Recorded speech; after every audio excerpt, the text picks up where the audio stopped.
How do you like your eggs? Scrambled? Fertilized? Man. My name's Jollz. I'm a Radiant player. If you're enjoying this type of content, be sure to like, subscribe, and hit the bell icon. If you're interested in coaching yourself or want a chance to win free coaching, be sure to watch the end of the video for details. Other than that, enjoy the video. All right. Currently silver 3. And... oh, whoa. Your stats are good.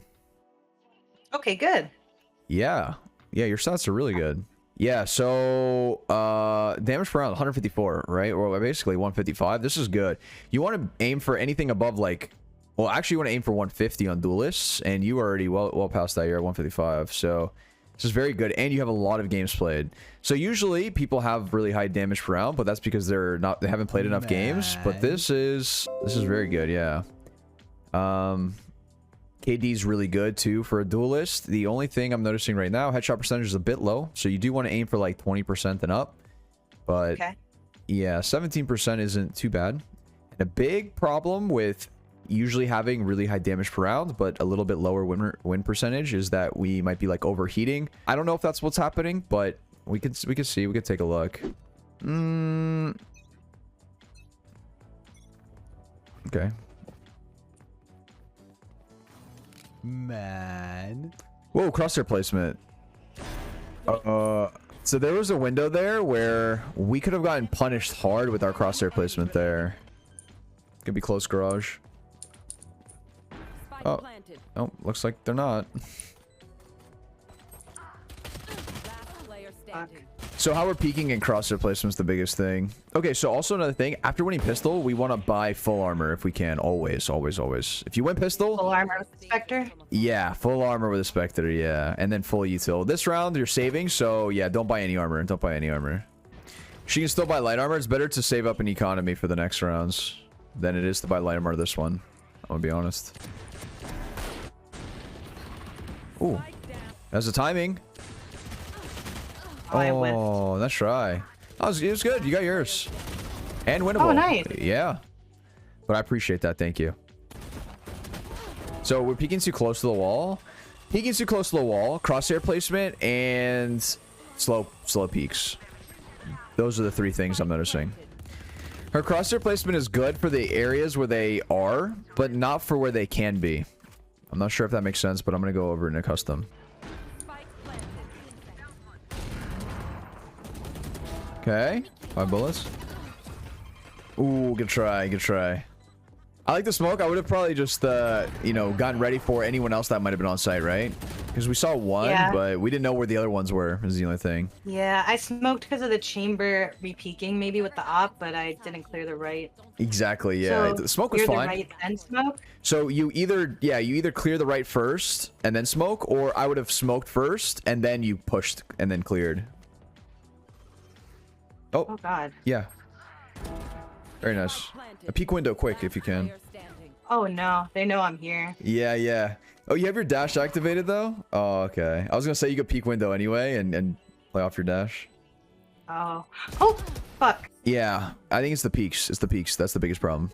I feel like silver is where people are super toxic. Silver and gold.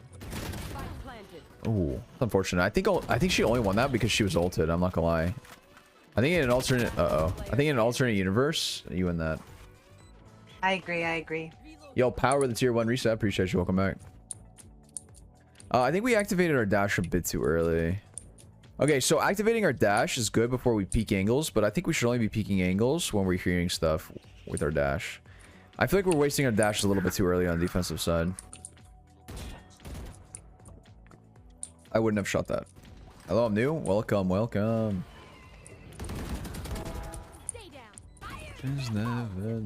Oh no. Ooh. Okay. Careful. Oh, I'm dead now. No. You're chilling. Oh my god. You got this. Oh. Unlucky. Unfortunate. Yeah. What you could do also is like, if you do hear Razor, you can updraft as well, right? Like, you can updraft. I know, but I was in a closed space. I thought the updraft I would still die, to be honest, but maybe it would have been better, yeah. I would just push that thing. Like, the second I see the rocket fly out, I'm just updrafting anyway. Okay. Just in case. You never know. Yeah, we can look to lurk a little bit. Nice. Yeah, I think we're crouching a little bit too early and in almost every fight. Wait, why did it say 12 months resub? Wait, am I trolling? Oh, anyway, Vlad with a gifter. Appreciate you. Yeah, I heard them. Yeah, one thing that we can be a little bit more careful of as well, like when we're by ourselves, we could try and make sure that we're a little bit more quiet with the information we're giving off. Like, I think the rotation there from like A back to the window, we were kind of loud, right? So it was very easy for them to hear us. True. Walk up. I think I was trying to get the heal, but I should have just slowed down. Slow down just a little bit. Yeah, a little bit. Then we would have had the jump on the sky, right? Yeah. So yeah, it was a good try. It was a good try. Okay. Well, yeah, this was it was an unfortunate game, but the good news is I know there's a lot of things that I can go over that will help your game be a lot better. okay. So a lot of little things that I noticed that if we just improve, just tweaked it a little bit, I think we'll start climbing pretty quick. So how we're peeking corners, what do I mean by this? Well, a lot of the times when we're about to peek a corner, what we do what's called a slow peek. What is slow peeking? Basically this, right? And we're holding shift the entire time, right? When we're peeking here, we're holding shift. We're the entire time we're holding shift. This is slow. And how do we speed this up? And how do we do what's called a quick peek? Well, by letting go of shift, you can take 2 steps without making a sound, like this, right? If you hear, I'm not making a single step, not making a step, right? And this is still silent, but I'm not holding shift during this time. And if you see the difference between this and like this, and then this, and then this, compared to this, right? You see the difference? So you're not holding shift and Not you're at like all. strafing? Yeah, exactly. Or not. That's step number 1, right? With the slow peaks. Or another thing that I noticed. So we're peeking a little bit too close to the wall. And what's the problem with peeking close to the wall? Well, if we're up close like I'm going to show you an extreme example just to give you an understanding of why it's bad, okay? Let's say we're up close here. Now, this is our vision. Here. Now, if you could imagine, if a person was here, they would see us completely. Our entire half of the body sticking out. Our gun is poking out from the wall. We are very exposed, okay, from the guy who's here. Here. Now, with this exact same vision that we had, if we just back up to all the way to the back with the exact same vision that we had, right? Now we're not exposed. We're not exposed from this guy. This guy can't see us whatsoever. The biggest takeaways from that peeking, what I was mentioning, so back to the wall and quick peeking, okay? So these are the 2 things that you should start doing with a lot of the angles that you're going to peek. And that will set you up in the future for what's called counter strafing. I'm not going to dive too much into counter strafing right now. I don't want to overwhelm you, but yeah, so that's the biggest practice is back to the wall and quick peeking, okay?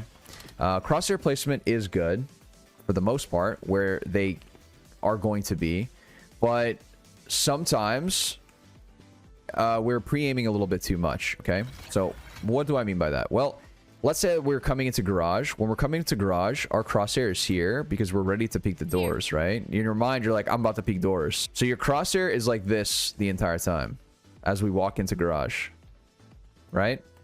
And this is a problem because you want to clear every angle up until this door that we're going to initially check. And how do we do that? Well, we're going to, clear this angle. There's this angle that they can see you here. Then we're going to clear close. Then we clear here, here. Then we clear here, here. And now we pre-aim the door. So you have to clear everything up until the door, until the angle that you're going to be pre-aiming, basically. Sometimes here on, yeah, I think you were retaking in your crosshair placement. It was here. And you're doing this when we're peeking, right? And your idea is like, oh, I'm going to peek C long, which is fine. It's good to do. You want to be aiming to C long. But what you want to be doing is clearing every angle up until C long because you had a teammate that died here when you were retaking. So you just want to be like, oh, they could be up, right? In your mind, you could be like, oh, they could technically be here. We clear here, and now we cleared everything up to here. And now we're like, okay, Here. now I pre-aim the C-long angle, but as long as you clear everything up to the angle that you're going to pre-aim. Does that make sense? Yes. Okay, one more thing that I want to go in before I talk about the practice range. So when we are activating our dashes, it's good that we're activating before we're peeking stuff. It's good. But I would probably only activate it if I hear them. So like when I'm walking down here, I'm only activating if I hear footsteps or any utility used. If I'm not hearing anything, I'm like, you know, I'm probably just going to just gamble this. And same with B, right? Like if I'm peeking mid here and I don't hear any sound at all mid, I probably won't activate my dash, because I feel like there's a lot of rounds where we kind of just waste our dash because nobody's peeking us. So it's good that we are kind of like prepared for if someone's there, but also it's better sometimes to save it a bit if we're not hearing any sound at all. Sometimes I notice that we fall into this trap where we are going into a crouch like this and we're bursting, right? We do this while we're crouched. So I feel like every time we take any sort of gunfights, we just go into a crouch and then we just start doing this little burst thing. You want to be careful from doing this, right? What's the problem with doing this? Because one, we're sitting still while we're bursting. Okay, two, when we're bursting, this is us while we're bursting while we're crouched, right? Do you see this like fire rate? And now in between this firing rate, well, we can have the same exact firing rate, right? While we're moving. And this is just being able to strafe in between these shots. It's not necessarily your aim, I would say. I think your aim is pretty good, actually. I think it's more of just like the gun control aspect of it, right? There's a difference between raw aim and gun control. Like gun control would be like what I mentioned about like crouching and bursting.